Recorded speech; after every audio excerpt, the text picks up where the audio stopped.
આજે 30 નવેમ્બર 2024 અમારા મા જ્યોત્સનાબેનનો વિશેષ દિવસ એમ કહેવાય.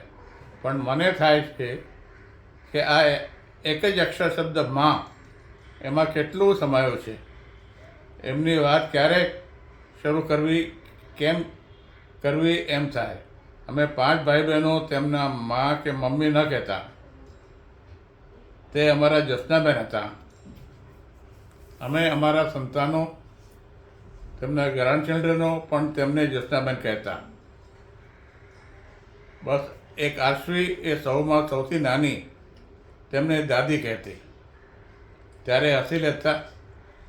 મારો મોટો પુત્રનો દીકરો સાર્થ, તેમનો પ્રપુત્ર, તેમનું વોકલ લઈ રમે, તેને કોઈ રોકે તો તે હસી લે, ભલે રમે. મને ખાસ કરીને જ્યારે મુરબ્બી અસિતભાઈના અવસાન પછી જ્યોત્સનાબેન અમારે ત્યાં જુદે જુદે સ્થળોએ રહેવા આવતા એ યાદ આવે. પૂના, દક્ષિણ આસામમાં સિલચર, દિલ્હી પાસે નોઈડા, અમદાવાદ કેન્ટોનમેન્ટ, અજમેર પાસે નસીરાબાદ અને છેલ્લે ગોયલ કોમ્પ્લેક્સ અમદાવાદ.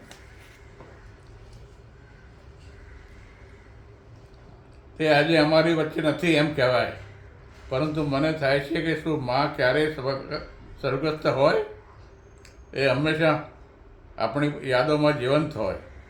સંસ્કૃતમાં કહેવાયું છે, યા દેવી સર્વભૂતેષુ માતૃરૂપેણ સંસ્થિતા. આપણા સૌમાં થોડા સ્વરૂપે મા હોય છે. મા આપણામાં સદા પ્રેમ રૂપે, યાદ રૂપે જીવંત હોય છે. આજના વિશેષ દિને હું મિનકેતુ તેમનો પુત્ર સ્મરણોથી નમસ્કાર કરું છું.